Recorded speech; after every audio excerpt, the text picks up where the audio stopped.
কি খবৰ বন্ধু বিশ্বনাথ এগ্ৰি ফাৰ্ম ইউটিউব চেনেলত আপোনাক পুনৰবাৰলৈ স্বাগতম জনাইছোঁ। মই বৰ্তমান উপস্থিত আছোঁ মোৰ বাৰীখনতে আৰু আমাৰ বড়ি খেতিৰ লগত যদি আপুনি জড়িত তেনেহ'লে আপুনি গম পাব যে আজিৰ পৰা 15 দিন আগতে এটা ভিডিঅ' মই প্ৰেৰণ কৰিছিলোঁ ইতিমধ্যে যে আমি ডাল কাটিং কৰিলোঁ। কাটিং কেনেকৈ কৰিছিলোঁ আগতে মই কৈছিলোঁ, তাৰ বিষয়ে মই এতিয়া কথা নাপালোঁ। এতিয়া হ'ল পোখা যেতিয়া আহিব আপুনি ইয়াক কি কৰিব লাগিব। ইয়াত চাওক নহ'লে 15টামান পোখা ইতিমধ্যে আহিছে, সৰু ডাঙৰ মিলাই পেলাই আৰু আহিব। এইটো কি হ'ব, বৰষুণ যিমানে পাব, যিমানে মাটি মানে নৰম হ'ব, সিমানে গছে খাদ্য ল'ব।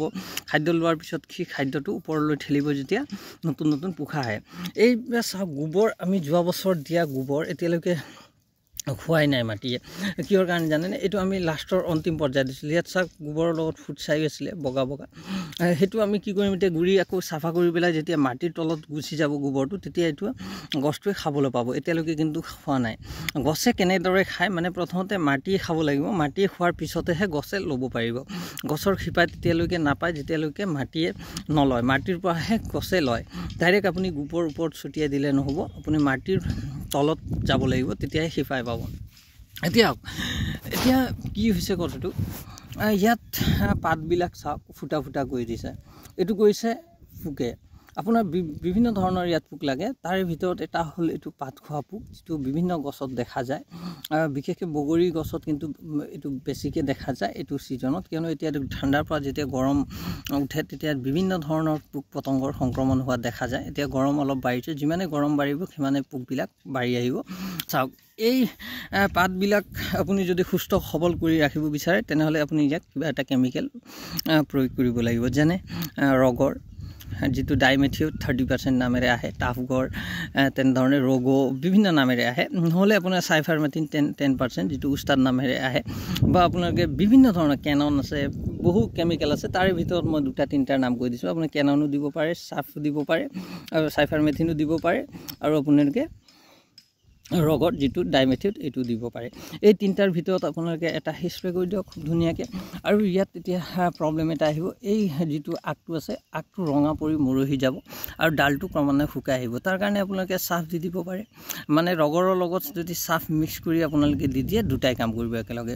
আপোনালোকে প্ৰতি লিটাৰ পানীত 1 ml মিক্স কৰি ৰগৰ দি দিব। এনে ড'জটো 2 ml হয়, কিন্তু এতিয়া হৈ আছে এটা সুস্থ ইমান হোৱা নাই, যিহেতু মেলিছেহে ডালটো অলপ হ'বলৈ দিব।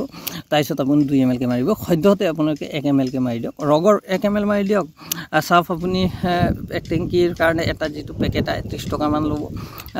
চাফটো আপোনালোকে লিখি থওক SAAF, এইটো চাৰ্ফ নহয়, চাফ SAAF, UPL কোম্পানীৰ চাফ বুলি আহে, বহু প্ৰচলিত, প্ৰায় খেতিতে আমি মাৰোঁ। পুলি অৱস্থাত যিকোনো খেতিৰ কাৰণে চাফ খুব ভাল। এইটো ফাংগিচাইড হয়, তাত কাৰ্বনডেজাম আৰু মেংকোজেবৰ দুটাৰ সংমিশ্ৰণ থাকে, যিটো কণ্টেক্ট আৰু চিষ্টেমিক দুটা ফৰ্মুলাতে থাকে। এতিয়া আপুনি সদ্যহতে একো কৰিব নালাগে, এইটো গুৰিটো নিৰাই ল'ব লাগিছিলে, আমি নিৰোৱা নাই কাৰণে মানে মাজতে অলপ খৰাং পৰি আছিলে। এতিয়া বৰষুণ দিছে, বৰষুণৰ পিছত যেতিয়া অলপ মাটিডৰা শুকাব তেতিয়া আমি গুৰিটো ধুনীয়াকৈ এইটো চাৰিওফালে কুদি চাফা কৰোঁ। ইতিমধ্যে আমি ট্ৰেক্টৰ দি ইয়াত হাল মাৰিলোঁ, যদিও এই গুৰিটোলৈকে ট্ৰেক্টৰ আমি অনা নাই, কিয়নো অলপ 2 ফুটমান আঁতৰতে ট্ৰেক্টৰটো চলাইছোঁ। নহ'লে কি হ'ব, ইয়াৰ মেইন ডাল যিবিলাক থাকিব, মেইন শিপাবিলাক যদি কাট খাই যায় অলপ গছটো দুৰ্বল হ'ব। আমি মেইন যাতে শিপাবিলাক কাট নাখাওক তাৰ কাৰণে অলপ দূৰত দি দিছোঁ। তেতিয়া কি হ'ব, নতুন শিপা এতিয়া ওলাব, মানে মেইন ব্ৰাঞ্চৰ পৰা যেতিয়া চাব ব্ৰাঞ্চ ওলাব, চাবডালবিলাক ওলাব, যিবিলাক শিপা ওলাব, সেইটোৱে খাদ্য বিচাৰিব, খাদ্য খাই পেলাই খুব দ্ৰুত গতিত এইটো বৃদ্ধি হ'ব। আপোনালোকে যদি বগৰী খেতিৰ লগত জড়িত হ'ব বিচাৰে বা বগৰী খেতি আছে, এতিয়া মই আপোনালোকক নিৰন্তৰ ভিডিঅ' দিম। এই বছৰ আমি ৰোপণৰ পৰা মানে ফলনলৈকে সম্পূৰ্ণ ভিডিঅ' পাই যাব এই বছৰ, কিয়নো বগৰীৰ ওপৰত মই কম ভিডিঅ' দিওঁ, মাজে মাজে দিওঁ। আপোনালোকক যিমানখিনি লাগে সেইখিনি বাৰু মই দিবলৈ চেষ্টা কৰোঁ, কিন্তু এইবাৰ অলপ বেছিকৈ মই দিম বুলি ভাবিছোঁ, কিয়নো পিছলৈ ফোন কৰি পেলাই মোক বহুতে সুধি থাকে, দাদা আমাৰ ফল নাহিল, ফুল আহিল, ড্ৰপ হ'ল, মোক গছ ভাল নহ'ল, গছে বৰা নাই। সেইবিলাক সমস্যাৰ সমাধান প্ৰতিটো ক্ষেত্ৰত মই লৈ আহিবলৈ প্ৰতি সপ্তাহতে মই চেষ্টা কৰিম।